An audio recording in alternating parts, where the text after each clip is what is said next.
Hey everyone, I'm Osri Vale, 31, a senior project director at Sun Harbor Engineering in St. Petersburg, Florida.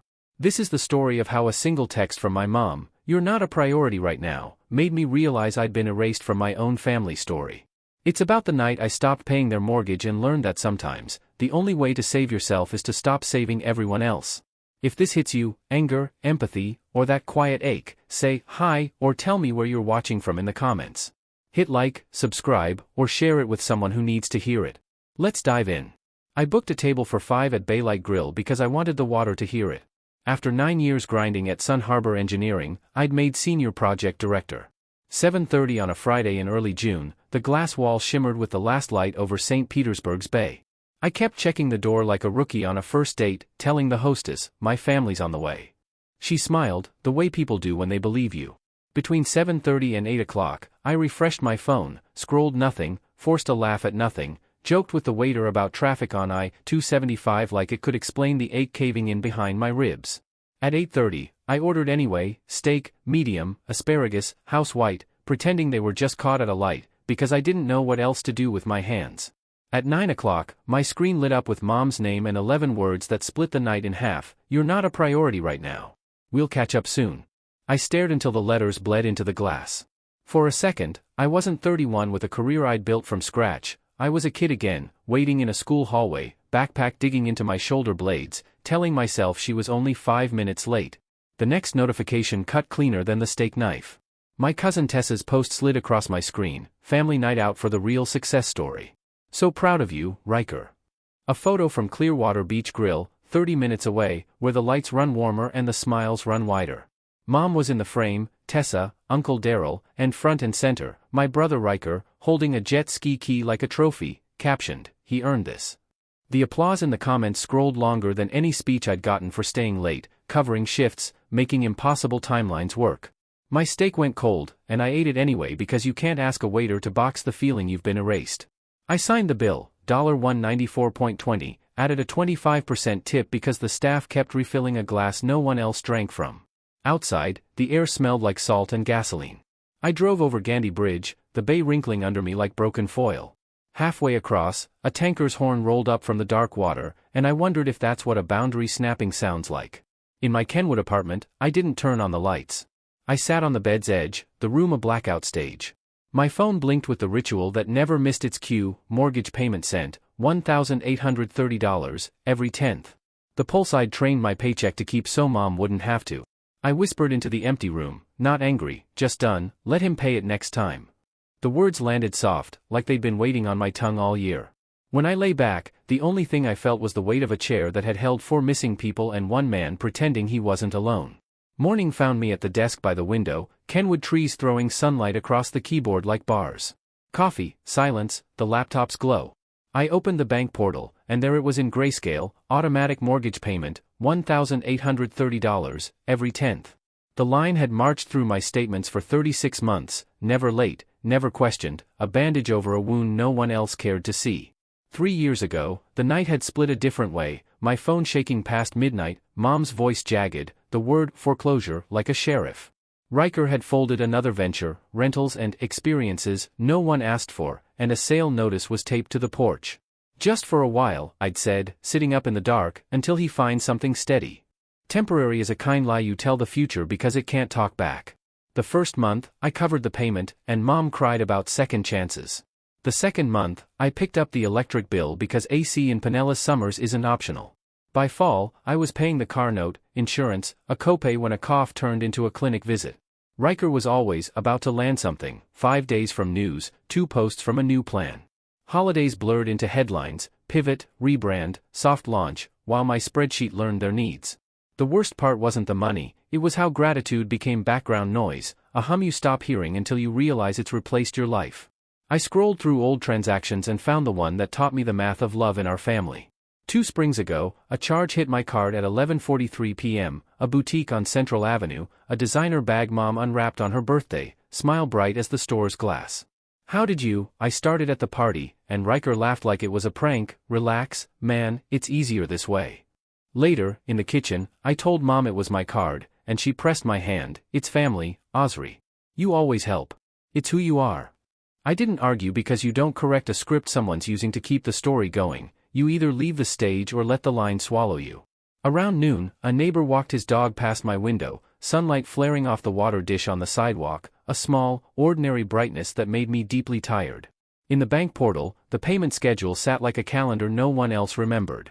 I thought of Baylight Grill, the table set for people who chose a different scene, of Gandhi's light stitching the water, of Tessa's caption, of the key in Riker's fist.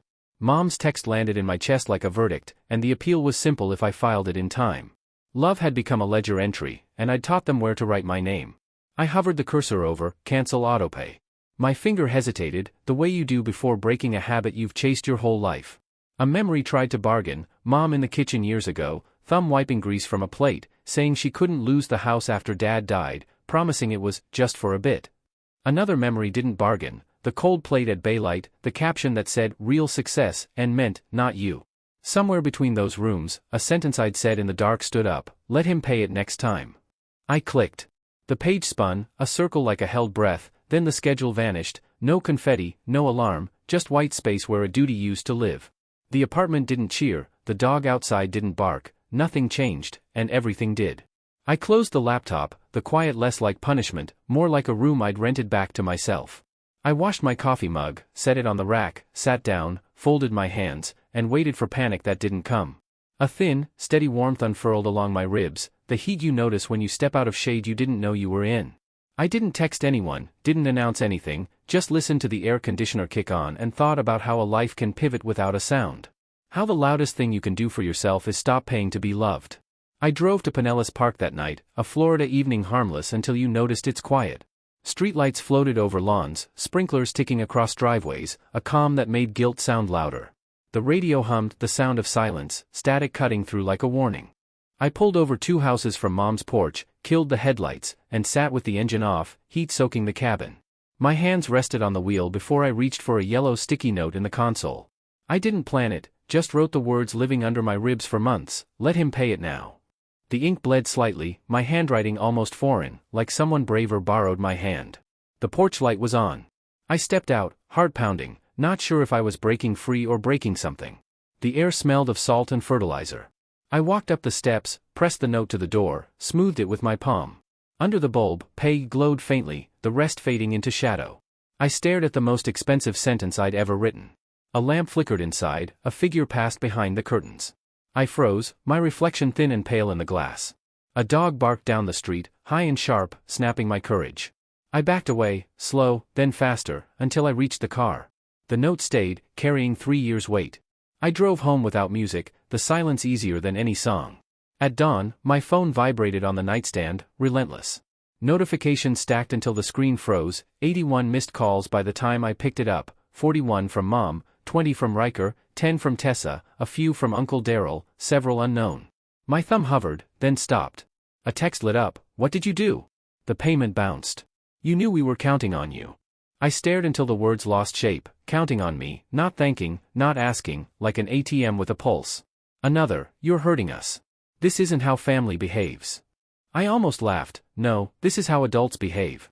Family was their word for wanting something, adult was the word they forgot when the bill arrived. I didn't reply.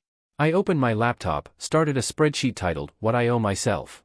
First row, Year 1, Silence, Year 2, Obligation, Year 3, Resentment. The cursor blinked under resentment, like it wanted more, but I had nothing left to give. I leaned back, staring at the ceiling, realizing every transaction had been love translated into numbers. I'd stopped believing in the exchange rate. Outside, the city woke without me, and I didn't feel behind. By 7 a.m., the phone wouldn't stop, buzzing across the counter, rattling against the coffee mug, falling silent, then starting again. Names cycled, Mom, Riker, Tessa, unknowns, cousins or neighbors, maybe, but the message was panic dressed as concern. I turned the volume down, let it ring itself hoarse. Mom's voicemail came first, righteousness and fear tangled, you can't just stop paying, Osri. We're a family. You don't walk away from family. Riker, defensive charm and excuses, look, man, we were going to handle it, just needed time.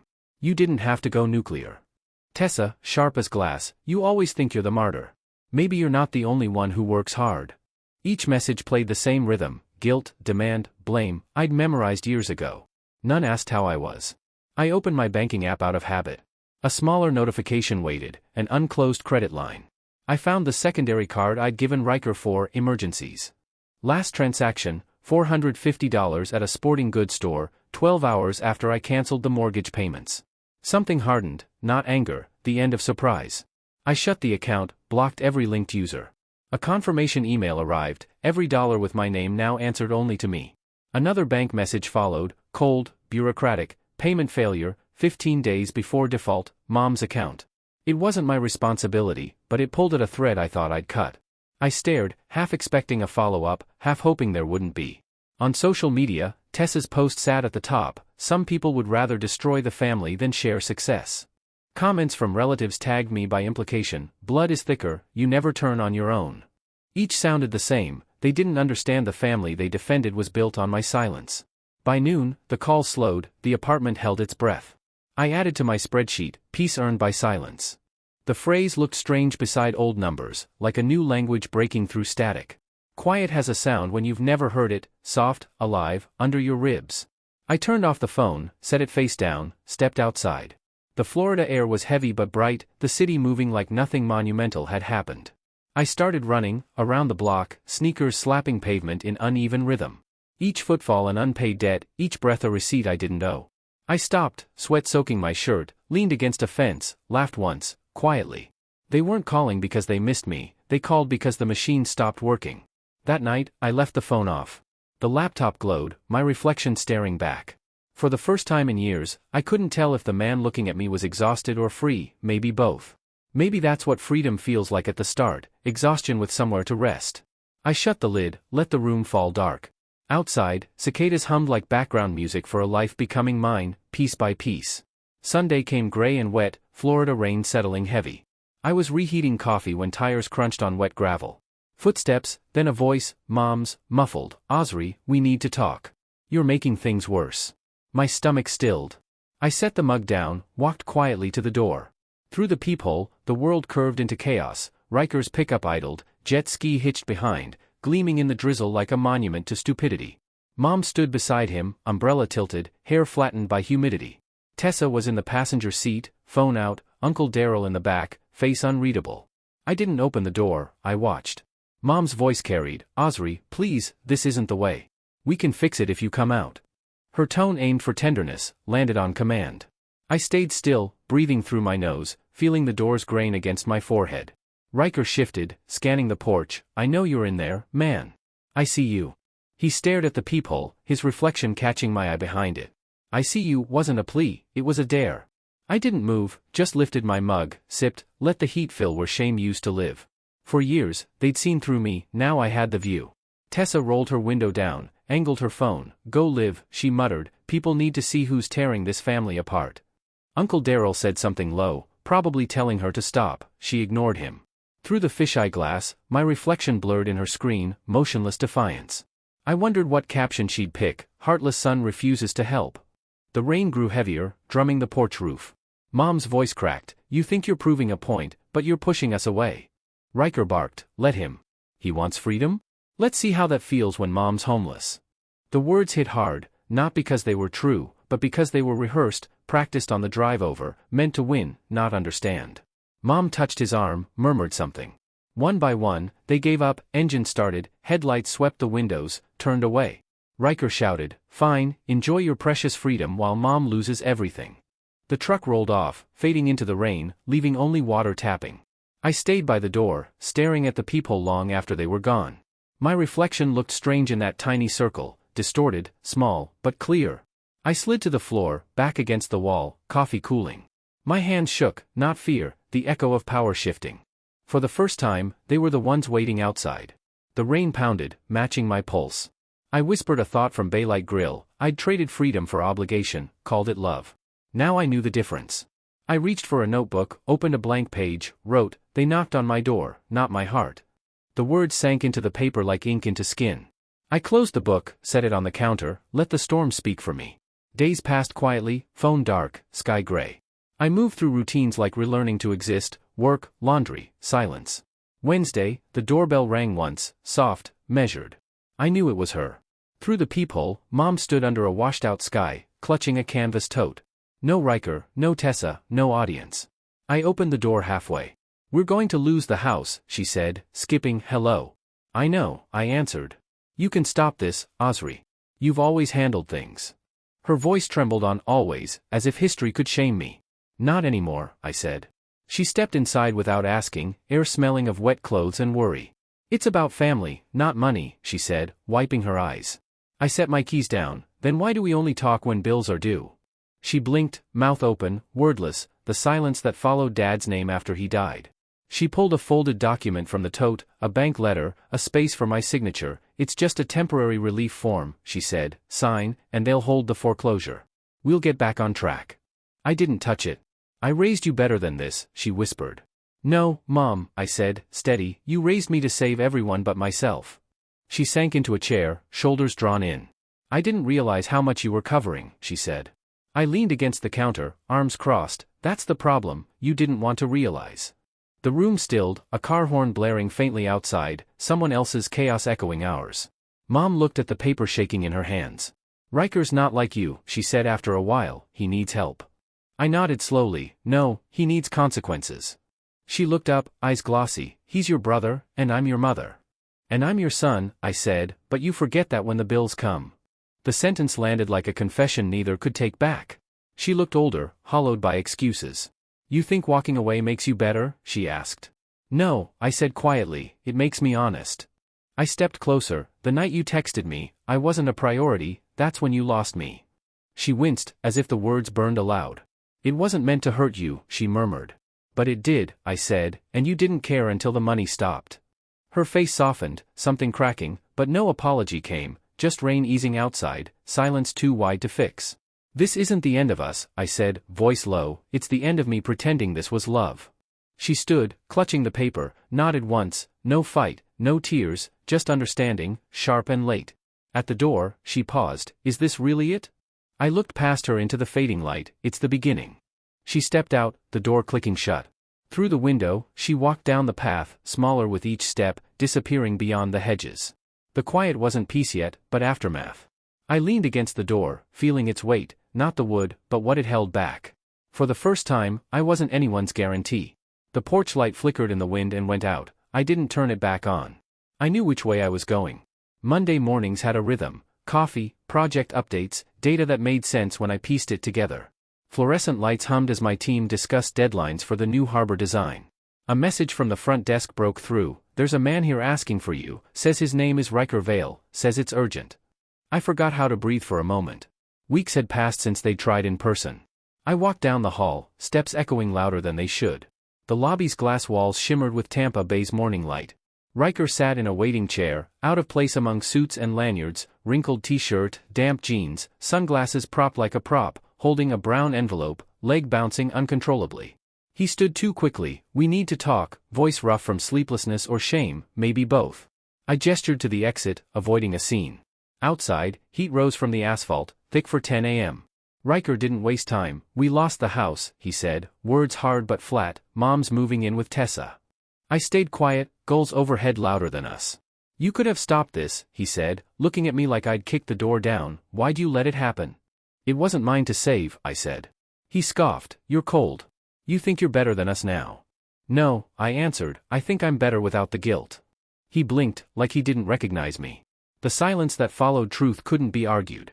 Riker opened the envelope, papers sliding out, fluttering across the ground, foreclosure notices, the bank's logo like a seal of judgment. He kicked one toward me. "You turned your back on your own blood." I bent, picked it up, scanned it, handed it back. "I didn't turn my back," I said softly. "I stopped being your wallet." His jaw worked, muscles twitching, but the anger didn't land. He looked toward the bay, muttering something I couldn't catch, then quieter. "Mom still thinks you'll change your mind." I met his eyes. "Tell her I already did. I changed it for good." His mouth opened, closed. He stared at the paper, like it might rewrite itself. Then he turned, climbed into his truck, drove off, the jet ski trailer hitched behind, mud splashing its polished surface. The envelope lay on the bench, flapping in the breeze. I left it there. Walking back inside, my reflection in the glass doors, tie loosened, hair mussed, shoulders straight. I'd spent years keeping them upright, only to realize they never intended to stand on their own. Back upstairs, the meeting resumed without me. I sat, eyes drifting to the window over the water. A line came to mind: freedom doesn't always feel like celebration. Sometimes it's just quiet. That afternoon, I scrolled the old family group chat, dozens of unread messages from weeks I'd stopped answering. I didn't open them, just held the thread until delete appeared, and pressed it. Before it vanished, one message from Uncle Daryl caught my eye: "You were never the weak one." I saved that line, the only proof someone had been paying attention. Then I put my phone away, got back to work, the office hummed steady and alive. A week later, an email arrived: property foreclosure, final confirmation. I skimmed the numbers, legal phrases, the closure of an era. I didn't feel triumphant, just lighter, like a weight I'd forgotten to stop carrying was gone. The house was never mine, I'd been renting the illusion it held us together. Outside, the afternoon sun burned against the glass, the office buzzed with weekend plans. I closed the email, leaned back, let the silence spread. Word traveled: Mom moved in with Tessa, neighbors whispered, tragic, cousins called it the same. Riker stayed on a friend's couch, posting quotes online about resilience and family loyalty. Everyone knew what that meant. Uncle Daryl texted, "They're still blaming you, but maybe it's time they learn." I typed back, "They finally will." The next day, a call from an unknown number: Mr. Vale, a woman's voice, professional, from G Trust Bank, regarding the property on Pinellas Avenue. "Would you like to repurchase, given your payment history?" I almost smiled. "No," I said, "I just paid rent on their denial. I'm done." That was when it truly ended, not with a fight, but clarity. That night, a text from Mom: "I still don't understand how you could walk away." I typed, "Because you never saw me when I stayed," then erased it. Some messages weren't meant to be sent. I powered off the phone, set it face down, let the screen fade to black. The silence felt earned. A week later, my paycheck arrived in full, no deductions, no autopay, no invisible drain. I stared at the balance, opened a new account, named it Life Fund. The title made me laugh: not clever, but mine. The number wasn't wealth, it was choice. Packing my apartment, I found a box of untouched things: old photos, useless receipts, a pen Dad kept in his shirt pocket, ink dry. I slipped it into my bag, the only thing from the past that hadn't cost me. The rest, family pictures, holiday cards, a faded graduation frame, I left by the door. Memory and object didn't need to live in the same room anymore. My new apartment overlooked Crescent Lake, air cooler, mornings filled with birds, not alerts. The first day, I made coffee, opened the window. Sunlight spilled across the counter, warm, clean. I opened my laptop, scrolled to the bottom of What I Owe Myself, typed, "I owe myself peace." I paid it, saved it, closed the lid, let the computer rest. That evening, I drove south, road to bridge to causeway, skyline dissolving into water. The Keys stretched ahead, salt-washed, endless. I rolled the window down, let the wind fill the car. No background noise, no guilt, no demand, just the ocean breathing. The sun sank, sky burning gold to gray. The wind smelled of salt and rain. I didn't check my phone, didn't wait for a message that wouldn't come. I drove, steady, unhurried, waves rising against rocks, reminding me freedom doesn't roar, it whispers. And I was listening. I used to think family meant sacrifice, that loving them meant carrying their weight, no matter the cost. But love without boundaries isn't love, it's servitude dressed in warmth. For years, I mistook responsibility for connection, guilt for affection. I thought being reliable made me worthy, that giving would make them see me. Instead, I became invisible, a background engine keeping their lives running. The night I stopped paying wasn't revenge, it was release. The first time I chose myself over the idea of a good son. Freedom doesn't always feel good at first, it's quiet, lonely even. You wake expecting the old noise, the chaos, the requests that tethered you. When it's gone, the silence feels too big. But one morning, it sounds like peace. You hear your thoughts again, taste your coffee without rushing. You're not selfish for resting, you were exhausted too long. If you felt guilty for saying no, you're not cruel, not heartless, not broken. You're learning what boundaries sound like when they come out of your mouth, protecting your peace like you used to protect their comfort. If this story hit you, angry, sad, or quietly seen, don't let it end here. Comment, listening, or I get it, tell me where you're from. Sometimes knowing someone understands is everything. If you're new, hit subscribe, not for me, for the part of you finding courage to draw that line. I tell these stories because I've lived them, because I know what it's like to love people who don't look back to see if you're okay. This space is for those who keep showing up, until they realize showing up for themselves was the point all along. Thanks for listening.